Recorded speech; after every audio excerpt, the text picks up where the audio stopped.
చిత్తూరు జిల్లా వీకోట ఆంధ్రజ్యోతి విలేకరి జగన్మోహన్ రెడ్డి దారుణ హత్యను నిరసిస్తూ జంగారెడ్డిగూడెం రెవెన్యూ డివిజన్ కార్యాలయం ఎదుట ఆంధ్రప్రదేశ్ వర్కింగ్ జర్నలిస్టుల యూనియన్ ఆధ్వర్యంలో జర్నలిస్టులు ధర్నా నిర్వహించారు. ధర్నా అనంతరం రెవెన్యూ డివిజనల్ అధికారిని ఎంవి రమణకు వినతి పత్రం సమర్పించారు. ఈ కార్యక్రమంలో ఐజేయు జాతీయ కౌన్సిల్ సభ్యుడు వాసా సత్యనారాయణ మాట్లాడుతూ ఆంధ్రజ్యోతి రిపోర్టర్ జగన్మోహన్ రెడ్డిని దారుణంగా అతి కిరాతకంగా హతమార్చిన వారిని కఠినంగా శిక్షించాలని డిమాండ్ చేశారు. జర్నలిస్టుల రక్షణ కోసం ప్రత్యేక చట్టం తేవాలని కోరారు. హతుడు జగన్మోహన్ రెడ్డి కుటుంబానికి రాష్ట్ర ప్రభుత్వం ₹1 కోటి పరిహారం చెల్లించాలని, అతని కుటుంబంలో ఒకరికి ఉద్యోగం ఇవ్వాలని కోరారు. ఆంధ్రజ్యోతి యాజమాన్యం కూడా విధి నిర్వహణలో బలైపోయిన జగన్మోహన్ రెడ్డి కుటుంబానికి ₹50 లక్షల పరిహారం చెల్లించాలని కోరారు. యాజమాన్యం అతని కుటుంబాన్ని అన్ని విధాలుగా ఆదుకోవాలని కోరారు. ఎలక్ట్రానిక్ మీడియా జంగారెడ్డిగూడెం పట్టణ అధ్యక్షులు ముడియం ప్రసాద్ మాట్లాడుతూ ఆంధ్రజ్యోతి రిపోర్టర్ జగన్మోహన్ రెడ్డిపై దారుణ హత్యకు పాల్పడిన వారిపై ఇక మీదట ఎవరైనా దాడులు చేయాలంటే భయపడే విధంగా కఠిన చర్యలు తీసుకోవాలని డిమాండ్ చేశారు. ఈ కార్యక్రమంలో senior journalist KV Ramanarao, APUWJ state council member DV Bhaskar Rao, AP electronic media association Eluru జిల్లా కోశాధికారి పాలడుగుల రామకృష్ణ, ఏలూరు జిల్లా సహాయ కార్యదర్శి కె వెంకట్, జిల్లా కార్యవర్గ సభ్యుడు మనిల్లి గంగరాజు, సీనియర్ జర్నలిస్టులు వందవాసు శ్రీనివాస్, నండూరి కిషోర్, నాగసూరి బాలసుబ్రహ్మణ్యం, ఎం చందు, వెంకట్, జె నరేష్, కంచల్ల శ్రీనివాస్, నాగరాజు, అందుగుల నానాజీ, తోట నాగబాబు, బడిగంటి మోహన్, సురేష్, తెల్లం హేమంత్, ఫణి, రాఘవ తదితరులు పాల్గొన్నారు. ఆంధ్రజ్యోతి రిపోర్టర్ జగన్ ని హత్య చేసిన నేరస్తులను వెంటనే కఠినంగా శిక్షించాలని మన యూనియన్ తరఫున డిమాండ్ చేస్తున్నాం. అంతేకాకుండా రక్షణ చట్టం ముందు ప్రెస్కి ఇన్ని సంవత్సరాలైనా సరే పాత్రికేయులకి రక్షణ చట్టం లేదు.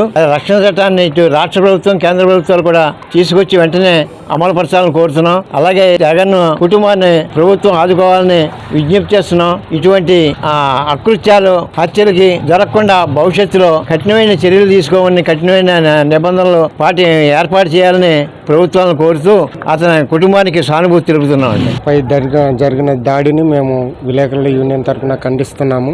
ప్రభుత్వం కూడా ఇటువంటి దాడులు పాల్పడుతున్న వారిపై కఠిన చర్యలు తీసుకొని జర్నలిస్టులందరికీ రక్షణ చట్టాన్ని బలంగా అమలుపరచాలని మా వివిధ యూనియన్ల నుంచి డిమాండ్ చేస్తున్నాం. అలాగే జగన్మోహన్ కుటుంబాన్ని ప్రభుత్వం ఆదుకోవాలి, యాజమాన్యం కూడా ఆయనకి కుటుంబానికి అండగా ఉండాలని కోరుతున్నాము. ఇక నుంచి ఇటువంటి చర్యలకి ఎవరు పాల్పడాలన్నా వాళ్ళకి భయం కలిగే విధంగా ప్రభుత్వం చర్యలు తీసుకోవాలి. మహిళల పట్ల ఎలాగైతే చర్యలు తీసుకుంటున్నారో జర్నలిస్టులపై దాడులు కూడా అలాగే చర్యలు తీసుకోవాలని ప్రభుత్వాన్ని కోరుతున్నాం. వీకోట ఆంధ్రజ్యోతి విలేకరి జగన్మోహన్ రెడ్డిని దారుణంగా హత్య చేయడం జరిగింది. అక్కడ గంధపు చెక్కల మాఫియా వారి పట్ల వారు చేస్తున్న అకృత్యాలు, స్మగ్లింగ్ పట్ల అనేక వార్తా కథనాలు ప్రచురించడంతో కక్షగట్టి మార్నింగ్ వాకింగ్కి వెళ్ళినటువంటి విలేకరి జగన్మోహన్ రెడ్డిని వెంటాడి కత్తులతో నరికి అతి భయానకంగా హత్య చేయడం జరిగింది. ఈ హత్య చేసినటువంటి దోషుల్ని కఠినంగా శిక్షించాలని Andhra Pradesh working journalist union demand చేస్తుంది. ఐజేయు కూడా దీన్ని తీవ్రంగా ఈ హత్యను ఖండించడం జరిగింది. రాష్ట్ర ప్రభుత్వం వెంటనే విలేకరి జగన్మోహన్ రెడ్డి కుటుంబాన్ని ఆదుకోవాలి. ఆ కుటుంబానికి ₹1 కోటి నష్టపరిహారం చెల్లించాలి. అదేవిధంగా హత్య చేసినటువంటి నిందితుల్ని కఠినంగా శిక్షించాలి. కఠినంగా అంటే వారు ఎటువంటి మారణ హోమానికి పాల్పడ్డారో అంతటి మారణ హోమాన్ని వాళ్ళకి చూపించాల్సిన పరిస్థితి ఉంది. లేదంటే ఇప్పుడు మహిళలపై దాడులు జరిగినప్పుడు చట్టం తన పని తాను చేసుకుపోతుంది అంటూనే ప్రభుత్వం వారిపై కఠిన చర్యలకి కాల్చి చంపేయడం జరుగుతుంది. దాన్ని చట్ట ప్రకారమే చేస్తున్నారు. ఆ చట్ట ప్రకారమే నిందితులపై కఠిన చర్యలు తీసుకోవాలని మేము డిమాండ్ చేస్తున్నాం.